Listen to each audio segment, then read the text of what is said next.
السلام عليكم ورحمة الله وبركاته. أبطال تالتة إعدادي معانا المحافظة رقم 5، محافظة الشرقية. برضو من ضمن محافظة الشرقية لمحافظة القليوبية من الامتحانات القوية وأسئلة كتيرة، بحيث طبعا لو طالب لا قدر الله أخطأ في جزء فطبعا ما ينقص كتير من الأسئلة. نبدأ مع بعض بأول سؤال وبيقول لي أكمل. يمكن الحصول على التيار الكهربي من مصدرين، طبعا هما المولدات الكهربية، ومعانا طبعا حاجة تانية اسمها الخلايا الكهروكيميائية. اتنين، يعتبر نقط جزء من الحمض النووي DNA والذي يحمل للكائن الحي. طبعا يعتبر الجين جزء من الحمض DNA، وطبعا يحمل الصفات الوراثية. يعمل كل من ونقط على تنظيم وتنسيق أنشطة ووظائف الأعضاء بجسم الكائن الحي. طبعا قلنا الهرمونات والجهاز العصبي. جميل. ماذا تشاهد عند إضافة فلز المغنيسيوم إلى كبريتات النحاس الزرقاء؟ يكتفي بمشهدين. طبعا هنقوله هنا يا أبطال: واحد، يزول لون كبريتات النحاس الزرقاء. اتنين، يتكون راصب أحمر من النحاس. ولو أنا طالب شاطر ممكن أكتب المعادلة. ما النتيجة المترتبة على زيادة عدد النيوترونات في نواة ذرة عنصر عن العدد اللازم لاستقراره؟ نكتبها هنا كده رقم 2. بنقوله يا أبطال: تصبح النواة، يبقى النواة غير مستقرة، تمام، لزيادة طاقتها فتصدر إشعاعات. طبعا الإشعاعات دي قلنا غير مرئية للوصول لتركيب أكثر استقرارا. يبقى طالب ممكن يقول لي يا مستر أنا بتحول لعناصر مشعة، أو إن هي بتفقد هذه الطاقة للوصول إلى تركيب أكثر استقرارا. وضح بالرسم فقط دائرة كهربائية تستخدم في قياس مقاومة مجهولة. طبعا الكلام هنا يا أبطال أنا عايز أرسم دائرة تحقق قانون أوم. يبقى أنا برسم، بعمل آدي أول حاجة كده يا أبطال أهي، آدي البطارية عمودين، هاجي من هنا آدي المفتاح مغلق، وهنزل بالريوستات وهاجي كده وادي الريوستات، وهروح جاي بنفس الشكل كده عامل آدي المقاومة الثابتة اللي قال عليها، وهروح جاي من هنا حاطط آدي الأميتر اللي هو بيقيس شدة التيار الكهربي، ومن هنا هيتم وضع آدي جهاز الفولتميتر. طبعا هنا موجب عشان هنا بيبقى مني موجب، يبقى هنا برضو موجب، هنا في سالب يبقى هنا في سالب، يبقى هنا في ايه؟ سالب. هي دي اسمها يا أبطال الدائرة اللي بتحقق قانون أوم أو لحساب المقاومة. طبعا لو أنا عايز أكتب بقى يبقى ده اسمه أميتر، دي اسمها بطارية، ده اسمه مفتاح، دي اسمها ريوستات، دي طبعا يا أبطال اللي هي المقاومة الثابتة، ده طبعا اسمه فولتميتر لقياس فرق الجهد. طيب جميل أوي. تعالى للسؤال اللي بعده، سؤال رقم ج. هل بيقول لي انسب لكل شكل من الأشكال الآتية التفاعل الذي يعبر عنه؟ لو أنا جيت هنا الشكل الأولاني دهوت، يا ترى أنهي معادلة يا مستر محمد هتناسب معايا؟ طبعا احنا عندنا في اتنين من المتفاعلات، يبقى أنا هختار يا باء يا إيه؟ يا د. طب جميل. طب أنا هنا عندي بالنسبة ل 2H2 و O2 مين تركيزها أكتر؟ طبعا ال 2H2. طيب يبقى أنا هنا هعمل إيه؟ يبقى أول شكل معانا هياخد المعادلة باء. طب تاني شكل يا مستر محمد هياخد اللي هي ج. طيب الشكل رقم 3 اللي هو دهوت هيبقى معانا برضو في اتنين من المتفاعلات طبعا لسه قايلين، هياخد هنا ايه؟ د. طب هنا بقى الشكل الرابع يعبر عن المعادلة دي. طبعا انت طالب بطل مفيش غيرها، يبقى هي الإجابة ايه؟ ألف. برافو عليك. طيب تعالى السؤال اللي بعده يا بطل. طبعا السؤال اللي هو فيه عامل مساعد، تمام، اللي هو ج، تمام، اللي هو الشكل التاني ده. سؤال 2 بيقول لي احسب بالقوانين مقدار الشغل المبذول لنقل كمية شحنة كهربائية مقدارها 600 كولوم في موصل مقاومته 10 أوم وشدة التيار 6 أمبير. طيب أنا هنا لو جيت أكتب عايز إيه يا غالي؟ عايز قانون الشغل المبذول. تمام. طيب الشغل المبذول ده بيساوي إيه يا مستر محمد؟ برافو عليك، بيساوي الكمية في فرق الجهد. طب الكمية بكام؟ 600. في فرق الجهد موجودة؟ لا، يبقى أنا أروح أدور وأجيب فرق الجهد. طب فرق الجهد ده إيه هو القانون الخاص بفرق الجهد يا أبطال؟ ممتاز. طالب بيقول لي يا مستر المقاومة في شدة التيار. طب جميل. طب المقاومة في شدة التيار، طب المقاومة بكام؟ ب10. شدة التيار بكام؟ ب6، يبقى بتساوي 60 فولت. طب جميل جدا. أعمل أنا إيه بقى؟ أروح جاي كاتب هنا 60 وتبقى 60 في 600 هتساوي أدي 3 1 2 3 وأدي 36 يعني 36 يا بطل 1000 يبقى جول. جميل جدا كده السؤال الأول انتهى. اختار الإجابة الصحيحة. بيقول لي عند تفاعل شريط مغنيسيوم مع حمض مخفف 20 سنتيمتر مكعب من غاز الهيدروجين خلال 60 ثانية، وعند استبدال شريط المغنيسيوم ببرادة المغنيسيوم تصاعد 20 سنتيمتر مكعب من نفس الغاز خلال كام ثانية؟ تمام. طبعا هي كمية الغاز يا أبطال هتطلع متساوية، اللي هو قال لي فعلا 20 وهنا 20. بس يا مستر محمد هنا لما كان شريط مغنيسيوم مع حمض مخفف، ناخد بالنا يا أبطال، تمام، مع حمض مخفف إيه أخد 60 ثانية، ولما استبدلنا شريط المغنيسيوم ببرادة من المغنيسيوم أخد برضو 20 إيه طبعا نفس الكمية 20 سم. بس يا ترى هنا الزمن هيقل ولا يزداد؟ برافو عليك، طبعا الزمن هيقل. يبقى هختار رقم كام يا أبطال؟ 40. ليه يا مستر؟ لأن طبعا إحنا هنا برادة الحديد بتزود مساحة السطح، فبتزود الإيه أو بتنهي التفاعل بسرعة. السؤال بيقول لي في الشكل المقابل عند غلق المفتاح كي فإن شدة التيار المر في الدائرة. طبعا هنبدأ هنا نغلق. طبعا عندنا هنا 10 فولت وهنا 10 فولت على التوازي. طب جميل، لو أنا أساسا لغيت دي خالص هما برضه هيبقى في 10 فولت من الجزء ده. طب سؤال، في حالة تواجدها برضه 10 و10 ناخد إيه؟ 10 واحدة بس يا مستر. ليه؟ لأن هنا على التوازي. طب هنا يا مستر بيتكلم في شدة التيار، يبقى هنتكلم لن تتغير. يبقى رقم 2 يا بطل لن تتغير. الغدة المسؤولة عن تنظيم مقدار الماء بالجسم طبعا هي الغدة النخامية. يبقى الإجابة د. سؤال علل. ليه بتحفظ الأطعمة داخل الثلاجة؟ ممكن نقولها سريعا كده.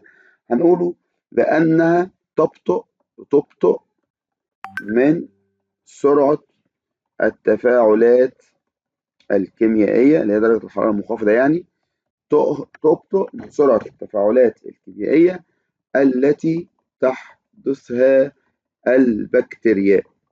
طب هنا يا مستر هيعمل ايه بقى؟ طبعا البكتيريا دي بتسبب التلف. طيب يوصل طرفي الفولتميتر على التوازي بين قطبي المصدر الكهربي في الدائرة الكهربائية المفتوحة. ليه هنا هنقوله لقياس القوة الدافعة الكهربية للمصدر الكهربي. يبقى ليه انا بستخدمه الفولتميتر ده؟ طبعا ليه؟ برافو عليك، لقياس القوة الدافعة الكهربائية. سؤال 3. تلعب الإنزيمات التي تنتجها الجينات دورا هاما في ظهور الصفة الوراثية. نقول كده لأن كل إنزيم بيكون أو بيكون مسؤول عن حدوث تفاعل كيميائي، والتفاعل الكيميائي ده يا أبطال بيكون ينتج عنه بروتين. بينتج إيه يا بطل؟ برافو عليك، بروتين. ويظهر مسؤول عن ويظهر الصفة الوراثية. يبقى كل انزيم يحدث تفاعل كيميائي، التفاعل الكيميائي ده ينتج بروتين، البروتين ده بيظهر الصفة الايه؟ الوراثية. السؤال ج. اشرح فقط دون كتابة المعادلات كيف يمكنك التمييز بين ميداليتين احداهما من الحديد والاخرى من الفضة. طبعا والله في الفضة هنقوله كده ممكن باستخدام حاجة اسمها وضع حمض HCl. جميل. في حالة الحديد يحدث تصاعد فقاعات. طب في حالة الفضة لا يحدث تفاعل. بيقول لي كيف يمكنك الحصول على النحاس من كبريتات النحاس بطريقتين مختلفتين. طبعا الطريقة الأولى يا بطل لو احنا جينا نقوله ادي الام جي زائد السي يو اس او 4، كمل انت بقى المعادلة، ادينا ام جي اس او 4 زائد السي يو، طبعا السي يو يترسب كده جبنا النحاس. ايه الطريقة التانية؟ والله لو انا مستر جبت السي يو اس او 4 تمام وعملت تسخين هيديني سي يو او زائد اس او 3.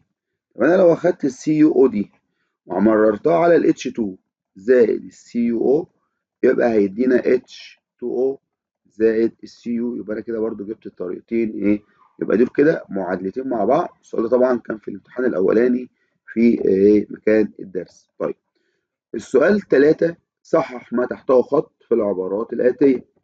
وحدة قياس الكمية الفيزيائية الناتجة من خارج قسمة كمية الشحنة الكهربية المرة في موصل على الزمن. طبعا دي هنا يا بطل بنتكلم عن الأمبير. واحد يقول له يا مستر مش الكمية على الزمن ده شدة التيار، بس هو قال لي عايز وحدة القياس، يبقى لازم نركز. قلت امتحان عايز طالب مركز ومصحصح. أن انخفاض مستوى السكر في الدم يستجيب المنكرياس بإفراز هرمون طبعا الجلوكاجون. السبيل الوحيد طبعا هو مين يا أبطال؟ هو الدم. قارن بين المركبات الأيونية والتساهمية من حيث سرعة التفاعل الكيميائي. طبعا الأيونية تفاعلاتها سريعة أما دي بطيئة. لو عايز السبب لأنها بتوجد في المحلول على هيئة أيونات، دي بتوجد في المحلول على هيئة جزيئات. طب الأميتر والفولتميتر، طبعا الأميتر يا بطل يستخدم في قياس جهاز يستخدم لقياس شدة التيار الكهربي. طب الفولتميتر عندنا بيقيس حاجتين، يا اما بيقيس قاف د كاف اللي هي القوة الدفعة الكهربائية عندما لا يمر تيار كهربي، او بيقيس حاجة اسمها فرق الجهد عندما يمر تيار كهربي. طيب السؤال اللي بعده بيقول لي ايه؟ بيقول لي قارن بين ايضا الفرد النقي والهجين. طبعا الفرد النقي يكون عاملي الصفة متشابهين. يبقى عاملي الصفة يا حبايبي متشابهين او متماثلين للصفة السائلة أو الصفة الإيه؟ المتنحية، ودايما المتنحية بنقول عليها نقية. طب الفرد الهجين يبقى هنقوله كده إن عاملي الصفة مختلفين. تمام؟ إحداهما صفة سائلة تمام والآخر لصفة متنحية. تمام؟ تمام. يبقى أنت هتقول هنا إن العاملي الصفة متماثلين، هنا عاملي الصفة مختلفين، وتبقى طالب ممتاز جدا. الشكل المقابل ما اسم الغاز المتصاعد. طبعا اسم الغاز هنا يا ابطال صوديوم وميه، كلكم عارفين التجربه المهمه دي طبعا، بيبقى الهيدروجين، يبقى هنقوله هنا هيدروجين، نكتبها بالاحمر هيدروجين. طيب نوع التفاعل طبعا احلال فلز نشط محل هيدروجين الماء. اكتب المعادله معادله التفاعل الموزونه. طبعا هنقوله ادي 2Na زائد 2H2O، هنقول هيدينا 2NaOH اللي هو هيدروكسيد الصوديوم، زائد طبعا هيتصاعد غاز الهيدروجين، زائد طبعا بيدينا ايه؟ حرارة. السؤال اللي بعده لأبطال القمة الشاطرين. طبعا هنا ممكن نقول برضو الطالب يقول يا مستر انا كتبت هنا احلال بسيط، شاطر، احلال بسيط صح، او احلال فلز نشط محل هيدروجين الماء. السؤال د في السؤال الثالث شكلان بيانيان، بيقول لي مقابلان يوضحان طريقة توصيل أربع أعمدة كهربائية. ق د الكاف للعمود الواحد واحد ونص لتكوين بطاريتين الإكس والواي. جميل. ارسم الشكل التخطيطي لكل من البطاريتين. تمام. بطاريتين هنا طبعا بيقول لي كل ما بزود إيه اللي بيحدث؟ إيه اللي بيحدث؟ القوة الدفع الكهربائية بتزداد، يبقى ده متوصل على التوالي، يبقى الإكس دي ارسم الشكل التخطيطي لكل من البطاريتين، يبقى الإكس دي يا بطل هتبقى توالي، تبقى جاية كده أهي. ليه؟ كل ما بزود برافو عليك القوة الدفع الكهربائية بتزداد. أما هنا طلعت بكام يا مستر محمد؟ بواحد ونص. طب جميل، عايز إيه بقى يا غالي؟ فبيقول لي ارسمها برضو أهي يا باشا. يبقى دي الواي، يبقى هنيجي كده أهي نحط أربع أعمدة بنفس الشكل، ركز معايا. تمام؟ وهنروح جايين نازلين بيهم كده أهو. تمام، بنفس الشكل اهو اهو. تمام. طبعا انت ممكن ترسم في الصفحة المقابلة اهي. تمام. ايه اللي حصل ده بقى يا مستر؟ يبقى انا كده ادي الاربع اعمدة، ده طبعا موجب وده طرف ايه سالب، يبقى انا كده رسمت الرسمة الاولى. يبقى دي الاكس وادي الواي. طيب عند توصيل البطارية اكس ناخد بالنا في دائرة كهربائية مقاوم مقاومتها 10 اوم، فما شدة التيار الكهربي الناتج؟ طبعا شدة التيار بتساوي ج على م، تساوي طبعا هنا 1.5 1.5 1.5 1.5 يبقى 6 على ال10 يبقى بتساوي 6/10 أمبير. امتحان مميز جدا. طبعا كتابة القانون قلنا ت بتساوي فرق الجهد على المقاومة الكهربائية. السؤال الرابع والأخير، امتحان الشرقية يا جماعة امتحان مميز، امتحان طويل جدا. طيب اكتب المصطلح العلمي تفاعل حمض مع قلوي. طبعا تفاعل التعادل. لحد دلوقتي 4 محافظات، جاي يعتبر في 3 محافظات منهم. يمكن بواسطتها التحكم في شدة التيار وبالتالي فرق الجهد. طبعا أنا كده بتكلم عن المقاومة المتغيرة أو اللي هي اسمها يا حبايبي الريوستات. نوع التلقيح الذي أجراه مندل على زوج الصفات النقية المتضادة في تجاربه. طبعا الراجل ده فضل يعمل كم مرة تلقيح يا حبايبي؟ تلقيح ذاتي، يبقى نقوله تلقيح ذاتي. سؤال: ماذا يحدث تسخين الراسب الناتج من تفاعل هيدروكسيد الصوديوم اللي هو NaOH مع كبريتات النحاس اللي هي CuSO4؟ طبعا السؤال ده يا جماعة أو المعادلة ديت مش في الدرس الأول، المعادلة دي في أول جزء في سرعة التفاعل الكيميائي، وخد بالك من المعادلة دي عشان معادلة جميلة. المشكلة بقى إنه مش بيسألني على المعادلة، ده بيسألني بيقول لي الراسب اللي هيطلع ده لما تسخنه هيحصل إيه؟ طب إيه الراسب اللي هيطلع؟ خليك ذكي كده. طبعا أنا مش مطلوب إني أكتب المعادلة الأولى، وأنا عملت دي موجب وسالب ودي موجب وسالب. تمام؟ CuOH باي 2. فاكر انت؟ يبقى هو ده فعلا الراسب. يبقى نقوله كده CuOH اللي هو هيدروكسيد النحاس. تمام. ده لما هيتسخن هيدينا Cu زائد H2O. ممتاز جدا. تمام. تمام. يبقى هنقوله كده يتصاعد غاز مين يا حبايبي؟ برافو عليك، بخار الماء، مع طبعا هيدينا اكسيد نحاس اسود. جميل جدا. طيب تعالى بقى السؤال اللي بعده. يقول لي زيادة فرق الجهد بين طرفي موصل الضعف بالنسبة للمقاومة الموصل بفرض ثبات درجة الحرارة. لما يزيد فرق الجهد بين طرفي موصل الضعف بالنسبة للمقاومة، بص يا غالي، طالما قلت لك المقاومة دي ثابتة، المقاومة يا حبيبي ثابتة، يبقى نقول كده تظل، رقم 2 دي تظل المقاومة ثابتة دون تغير. مقاومة ثابتة. إذا اجتمع جين سائد صفة وراثية مع جين متنحي لنفس الصفة، يبقى نقول كده طبعا هينتج هنا فرض يا جماعة، فرض هجين. يبقى تصور صفة الجين السائد على صفة الجين المتنحي تظهر الصفة السائدة، ولكن تكون إيه بقى؟ هجين. جميل. وضح بالمعادلات الرمزية فقط.